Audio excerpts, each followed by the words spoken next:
ओम नमो नारायण। आइए आज हम माघ मास महात्म्य के अध्याय 24 और 25 दोनों को सुनते हैं। अध्याय 24।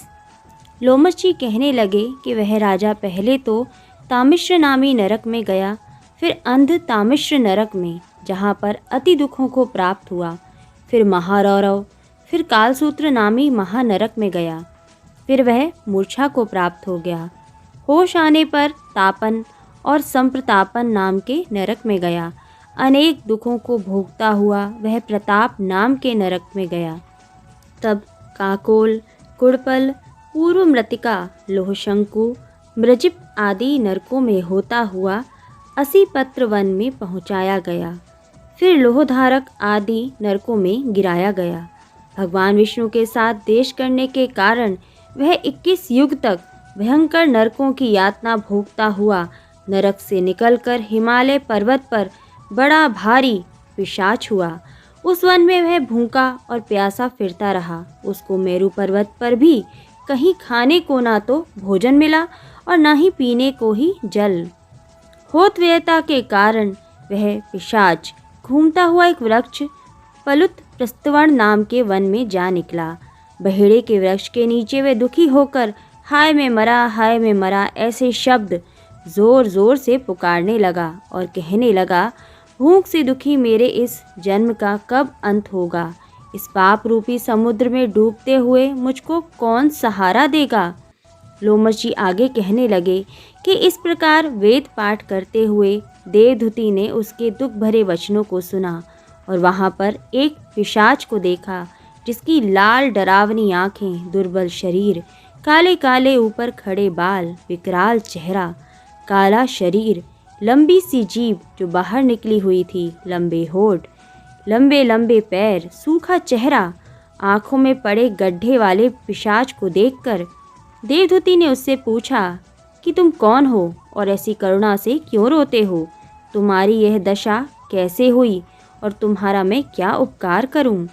मेरे आश्रम पर आ जाने से कोई प्राणी दुखी नहीं रहता और वैष्णव लोग आनंद ही करते हैं।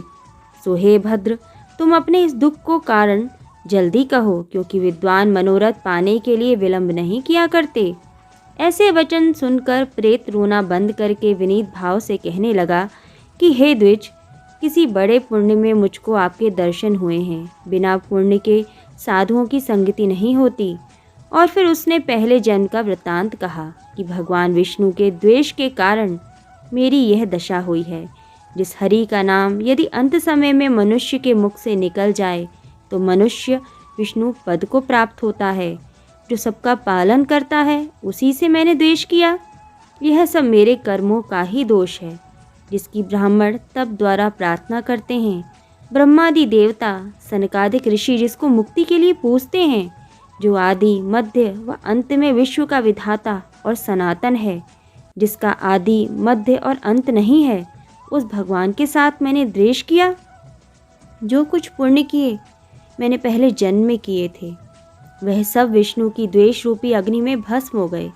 यदि किसी प्रकार मेरे इस पाप का नाश हो जाए तो मैं भगवान विष्णु के सिवाय किसी और देवता का पूजन नहीं करूँगा। विष्णु भगवान से द्वेष करके मैंने बहुत दिनों तक नरक यातना भोगी और पिशाच योनि में पड़ा हूँ।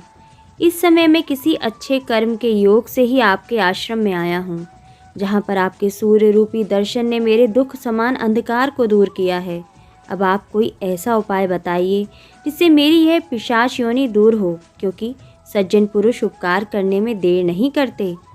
देवदूती कहने लगे कि यह माया देवता, मनुष्य, असुर सबकी स्मृति को मोहित कर देती है, जिससे धर्म का नाश करने वाला द्वेष उत्पन्न हो जाता है।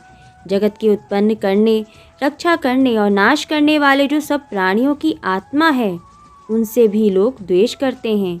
जिनके अर्पण करने से सभी कर्म सफल होते हैं, उनकी भक्ति से मुख मोड़ने वाले मूर्ख कौन सी गति को प्राप्त नहीं होते। चारों वर्णों का वेदोक्त हरि का भजन करना ही उत्तम मानता है, अन्यथा कुमार्ग में चलने वाले मनुष्य नरक के गामी होते हैं। इसी कारण वेद विरुद्ध कर्मों को त्यागना चाहिए। अपनी बुद्धि से बचे हुए धर्म के मार्ग पर चलने से मनुष्य परलोक के पथ का भी नाश करते हैं। वह वेद देवता और ब्राह्मणों की निंदा करते हैं। झूठे मन कल्पित शास्त्रों को मानने वाले नरक में जाते हैं। देवादिदेव विष्णु से विमुख होने वाले नरक में जाते हैं, जैसे द्रविड़ देश का राजा नरक में गया। इस कारण इनकी निंदा नहीं करनी चाहिए और वेद में ना कही गई क्रिया को भी नहीं करना चाहिए। लोमश जी कहने लगे कि ऐसा कहने पर मुनि ने पिशाच को सुमार्ग बतलाया कि माघ मास में तुम प्रयाग में जाकर स्नान करो, उससे तुम्हारी वह पिशाच योनि समाप्त हो जाएगी।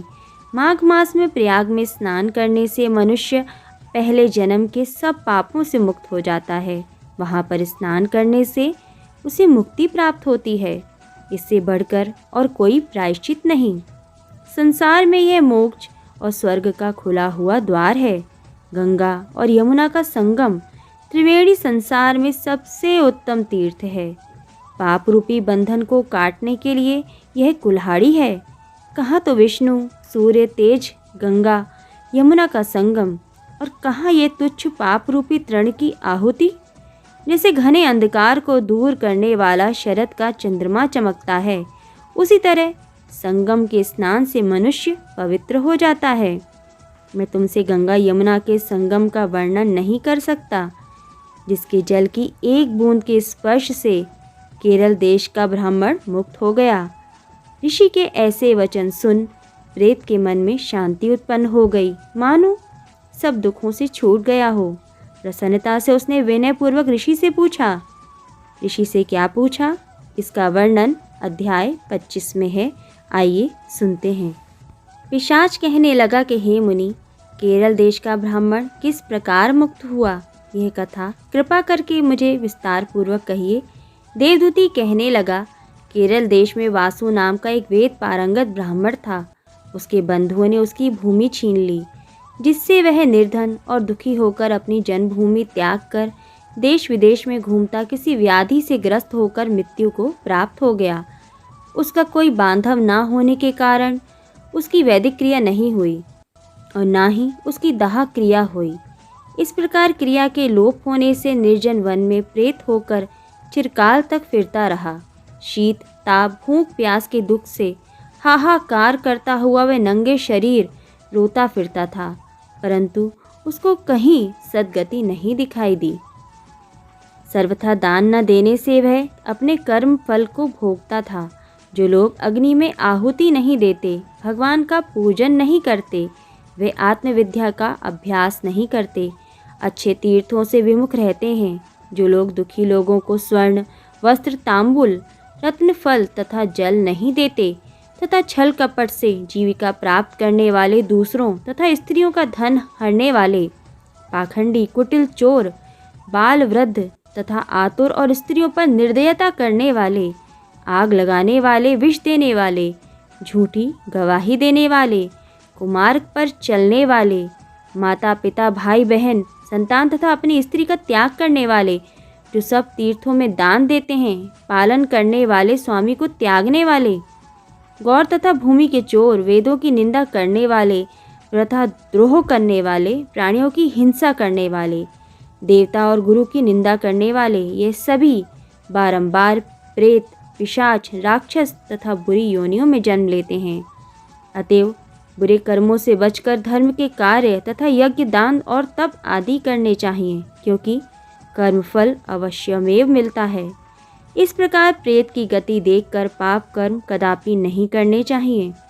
ब्राह्मण कहने लगा कि इस प्रकार उस केरल ब्राह्मण ने उस पर्वत पर अधिक समय व्यतीत करके एक मार्ग में एक पथिक को देखा, जो 2 गगरियों में त्रिवेणी का जल लिए हुआ था। आनंदपूर्वक भगवान के चरित्र का गान कर रहा था।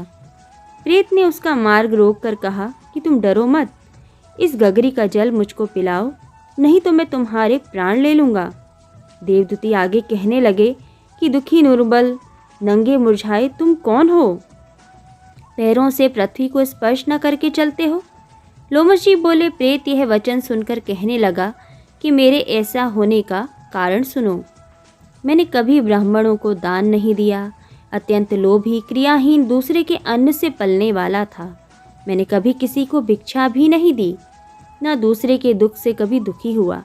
प्यासे प्राणियों को मैंने कभी जल नहीं पिलाया, मैंने कभी छाता जूता दान नहीं किया, ना किसी को जल का पात्र, पान या औषधि किसी को दी, ना मैंने अपने घर में कभी किसी अतिथि को ठहराकर उसका सत्कार किया।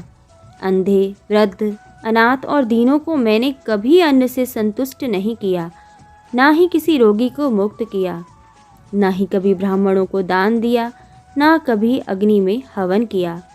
वैशाख आदि मास में किसी को ठंडा जल नहीं पिलाया, ना ही मैंने बड़ या पीपल का कोई वृक्ष ही लगाया, ना किसी प्राणी को बंधन से छुड़ाया, कभी कोई व्रत करके शरीर को नहीं सुखाया। इस कारण मेरा पूर्व जन्म सब बुरे कार्यों में ही व्यतीत हुआ। मेरे पूर्व जन्म के कर्मों से ही मेरी यह गति हुई है। इस वन में व्याघ्र, भेड़िए से बचा हुआ मांस तथा जंतुओं के खाने से गिरे हुए फल, वृक्षों पर लगे हुए सुंदर फल तथा झरने का सुंदर जल सभी मिलते हैं, परंतु देव इच्छा से मैं कुछ भी नहीं खा सकता। सर्प की तरह केवल पवन भक्षण करके ही जीवन व्यतीत करता हूँ। बल, बुद्धि, मंत्र, पुरुषार्थ से लाभ हानि, सुख दुख, विवाह मृत्यु, जीवन, भोग रोग तथा वियोग में केवल भाग्य ही कारण होता है। कुरूप, मूर्ख, कुकर्मी, निंदित तथा पराक्रम से हीन मनुष्य भी भाग से ही राज्य भोगते हैं। काने, लूले, लंगड़े, नीतिहीन, निर्गुण, नपुंसक भाग्य से ही राज प्राप्त करते हैं। पर्वत पर भी बलवान राक्षस पिशाच रहते हैं, जिनमें से कभी कभी कोई कहीं कहीं वन में फिरते हुए अपने कर्म के अनुसार अन्न जल प्राप्त करते हैं, परंतु आपको उनका भय नहीं होना चाहिए, क्योंकि धर्मात्मा पुरुषों की उनकी पवित्रता ही रक्षा करती है। ग्रह, नक्षत्र, देवता सर्वथा धर्मात्माओं की रक्षा करते हैं। यह पिशाच आप जैसे भक्त की तरफ आंख उठाकर भी नहीं देख सकते। जो नारायण भगवान की भक्ति से पवित्र रहता है, उसको प्रेत, पिशाच, पूतना कोई बाधा नहीं दे सकते। भूत, बेताल, पिशाच, गंधर्व, काकिन, शाकिनी ग्रह, रेवती, यज्ञ, मात्र ग्रह, भयंकर ग्रह, सर्प, कुष्मांड तथा दूसरे दुष्ट जंतु पवित्र वैष्णव की तरफ देख भी नहीं सकते। जिनकी जिह्वा पर गोविंद का नाम, हृदय में वेद तथा श्रुति विद्यमान है, जो पवित्र और दानी हैं, उनको कभी भय नहीं हो सकता। हे ब्राह्मण, इस प्रकार कर्मों का फल भोगता हुआ मैं यहाँ रहता हूँ, ऐसा सोचकर मैं शोक नहीं करता। एक बार मैं ज्वालिनी नदी के किनारे पर गया था। वहाँ पर घूमते हुए मैंने सारस के वचनों को सुना था। इस प्रकार माघ मास महात्म्य का अध्याय 25 यहीं समाप्त होता है। जय श्री कृष्ण।